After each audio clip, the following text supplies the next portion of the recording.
My brother raped me and my mother and killed my mother. I never even thought in my dreams that the person whom I called mine betrayed me, not my blood. My own brother had such relations with me and defeated me in gambling. Please watch this video complete. I am telling you the story of my life by creating a real story. I live in America. Please tell me where you live. There were 3 members in our family, me, my brother, and my mother. My brother was not getting married. His age was passing and his fertilization was going on above us. One day my mother and I were at home.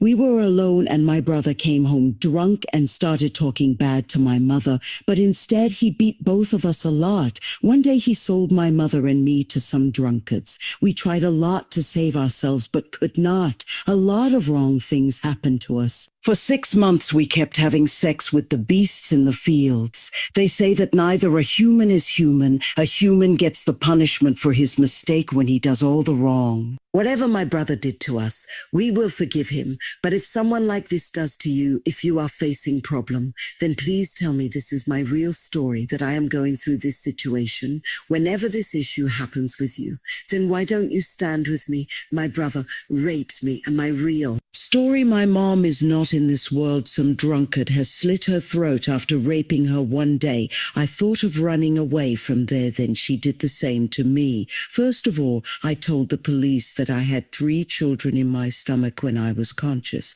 I had 3 children, you imagine, by the age of 25. The 3 children had grown up and I got carried away. I had made them mine, but I don't know whether they are my brother's sons or for I had sung the song with someone else. When I reached the police station, I was half conscious. My clothes were torn, my voice was trembling, and my life had reached a point where returning felt almost impossible. The police first thought I was lying, because even today the world does not believe a woman's scream unless it comes with blood as proof. But I didn't lose courage. I told them, I live in America. There were 3 people in my family, me, my mother, and my brother. And my mother, she is no longer alive. They slit her throat. Hearing this, a female officer came to me. For the first time, someone actually saw the pain in my eyes, pain I myself could barely understand. She promised to help me. The police sent me to the hospital. There the doctor said, "You're carrying 3 babies." I froze. 3, and I didn't know who they belonged to. My brother, or those monsters who kept us like living corpses for 6 months. I cried, thinking only one thing. I'm just 25, and I'm about to become a mother of 3.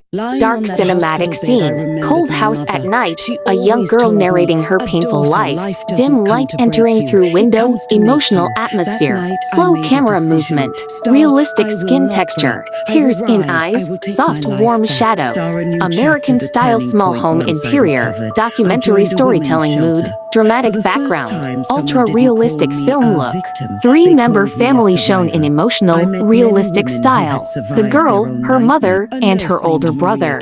The brother looks stressed, frustrated, aggressive. Mother looks kind but worried.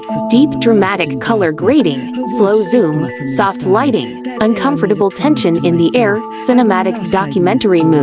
Night scene. Brother enters the house drunk, bottle in hand, angry expressions, shouting, tension, mother trying to calm him, girl crying in fear. Broken furniture, harsh shadows, shaky camera effect, realistic lighting, ultra cinematic dramatic tone, emotional dramatic scene where the drunk brother becomes violent, mother and daughter getting beaten, crying, fear, dark room lighting, slow motion, cinematic grain, realistic bruises, heartbreaking documentary style, rural nighttime field, evil men approaching, the brother giving the mother and girl to a group of drunk men, terrifying atmosphere, foggy environment, headlights of a truck, silhouettes of dangerous men, extremely emotional storytelling, realistic trauma-based visuals, wide, field with broken huts, emotional suffering, mother and daughter in torn clothes, cold weather, men treating them cruelly, weak bodies, hopeless expressions,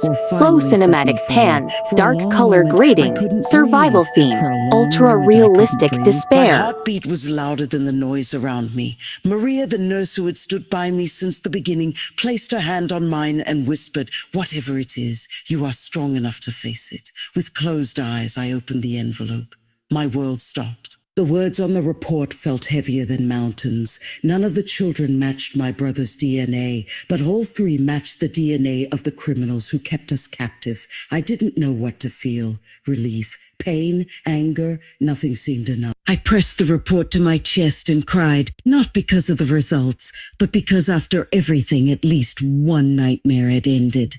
A storm inside me that night. I sat alone in my small shelter room, staring at my children. They were sleeping peacefully, unaware of the battles I was fighting inside. A question echoed in my mind. Will I be able to raise them without remembering everything that happened? But then my daughter, barely 6 months old, opened her eyes for a second and smiled at me, a soft, innocent smile. In that moment, I understood something. Children are not born with the sins of the world. They are born with light, and it is up to us to protect that light. I wiped my tears. Those criminals destroyed my past, but they would not destroy my children's future.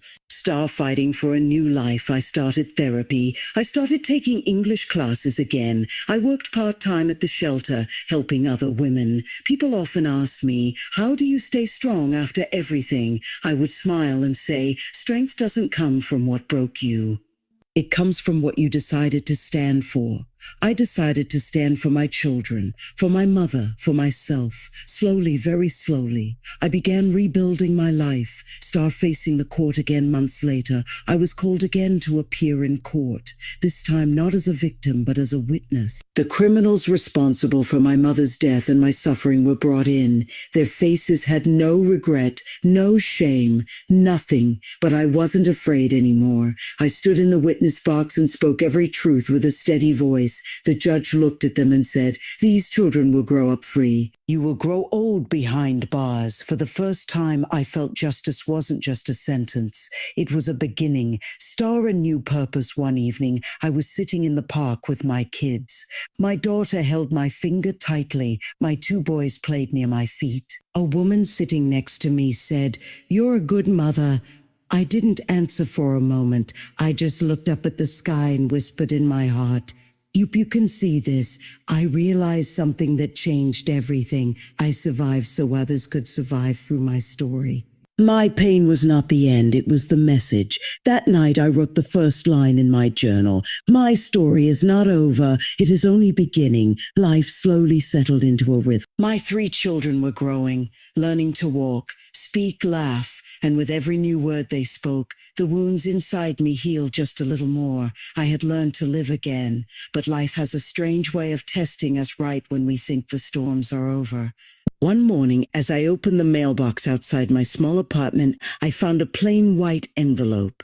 No return address, no name, just my name written in rough handwriting. My hands froze. I took a deep breath and opened it. Inside was a single sheet of paper. The moment I saw the first line, my heart dropped. "I am your brother." My legs felt weak. I sat down on the steps, the letter shaking in my hands. The letter from prison, the letter said, "I know I have no right to write to you. I know I destroyed everything. But before I die in prison, I want to tell you the truth." I blinked hard. The truth could ever remove what he did. I continued reading. "Those men, the ones who took you for months, they didn't find us accidentally. They were after me." My breath hitched. "Owed them money. More than you can imagine. They threatened to kill me. I was drunk, scared, and out of control. I should have protected you and our mother, but instead I handed you over. For a moment, the world around me blurred." He continued, "But the night they killed our mother, I wasn't there. I was unconscious in a car. Someone else gave them the order. Someone else." My heartbeat quickened. The final line stunned me completely. It was not random. They came for our family. We were targeted. A dark secret about my mother for days. I couldn't sleep. I kept thinking about that last line. Targeted, but why? My mother was a simple woman. She worked 2 jobs. She never hurt anyone. Or so I thought. I went back to the women's shelter, sat with Maria, and told her about the letter. She looked at me in shock. Targeted families don't happen without a reason, Maria said. Or maybe your mother knew something, or someone. That thought shook me. My mother hiding something. The next morning, I went to the police station where my case was registered. I asked for access to old family files. The officer hesitated, but finally let me see the archived documents. As I scanned through the papers, one folder caught my eye. A file marked, "A case closed 17 years ago." It was in my mother's name. My hands trembled as I opened it. Inside were reports, statements, and a photo of my mother, younger, scared, bruised. The report read, "Victim in a human trafficking case. Primary witness. Family relocated for safety." My chest tight. My mother had survived the same darkness I went through. Years before I was even born, she had testified against a powerful criminal group. And now that group had found us. Everything makes sense. My knees went weak. The threats, the kidnapping, the murder, the suffering, it wasn't a random tragedy. My mother had protected me from her past, but her past returned to destroy everything. Tears rolled down my face, but they were different this time. Not weak tears, tears of understanding and strength. Because now I knew this fight wasn't just mine. It was my mother's unfinished battle. Star a new mission, I walked out of the police station with a new fire in my heart. I wasn't just a survivor anymore.